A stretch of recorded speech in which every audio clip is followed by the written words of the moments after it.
My name is Johnny and I'm an academic writing coach at Bradford College's University Centre. This video is part of a series discussing key academic concepts in hopefully a straightforward way. And today, obviously, we're looking at the very important skill of analysis. We're going to be thinking about what it is and how to do it, a short student example and how to improve that. Very briefly, we're going to discuss why it is not description, why analysis and description are different from one another. And then we're going to end with some comments on writing and some suggested further resources. Now, I'd like to mention here some of the feedback you might have received that would tell you that you need to work on your analysis. And here are some ideas.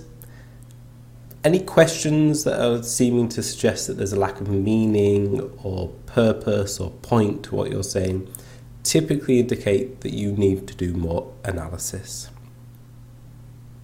So what is analysis? Well, analysis can simply be described as about finding meaning in outcomes and aims. What are outcomes and aims? An outcome is something that does exist. That could be research you've done, an argument from another paper, a result from an experiment, some kind of legislation, for example. An aim is something that ought to exist, that should exist. It could be future research, potential good practice, a change to legislation. And when we've identified either something that is or something that should be, we ask two questions of it. The key one is why, and the second one is how. We might also ask why not and how not. We ask these questions again and again, in any order, and we answer them using evidence, by which we mean research, referencing, and also logic. So we're going to identify aims and outcomes and ask why and how of them, and that is analysis. Let's have a look at this in a student example.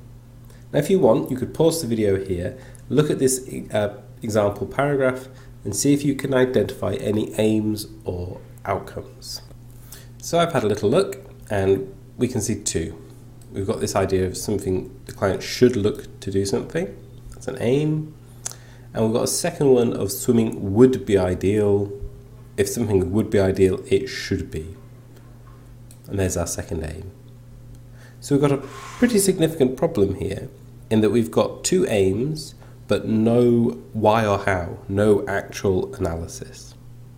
So what we're going to do now is work through some steps to improve this example. We want to start with a point, or an aim here. We want really just one main one per paragraph, and I'm going to stick that roughly near the top somewhere. So here I've summarised it down into I will recommend that the client does regular swimming. First question will often be, why? Why? Because the client needs to lose weight. Okay, we've got our answer. But I don't see any evidence, I don't see any particular deep analysis here. I need some more evidence. So I might ask, well, how does that help? Okay, so swimming combines these things and that helps with weight loss. Okay, so well, why swimming doing those things, cardio muscle strengthening, as opposed to weight training, for example? Well, now we're getting somewhere. So swimming has been shown to be less intimidating. I see, lovely, lovely. Okay, well, that's fantastic. How often should we go swimming? Well, at least twice a week. And why that much? I see, it's recommended by the NHS. Okay, so broad general question. And any reasons why not swimming? Why swimming might not be the right thing? They might struggle due to the time and financial cost. Therefore, they should also practice at home fitness. Okay, well, why? Why should they practice at home fitness? ... and off it goes. Here we can see an example of this written up. And just a few things to point out here. One is that this aim and outcome has been shoved at the top of the paragraph as a first sentence. And that after that, the sentences, even though we've got rid of this why and this how, we're not using words like because or anything like that, but these sentences are essentially answering those questions. We have our aim, why, swimming does this, which contributes to weight loss. So some of those sentences, if you pause and go through that video, might occasionally look quite descriptive. And there is a parallel between the two things. Let's just have a little look at an example. So here we go. Swimming combines both cardio and muscle strengthening exercises which together contribute to weight loss. This is essentially a descriptive sentence. It doesn't answer why, it doesn't answer how on its own. It doesn't seem to link to any kind of an aim or an outcome. On its own, it is just a random sentence.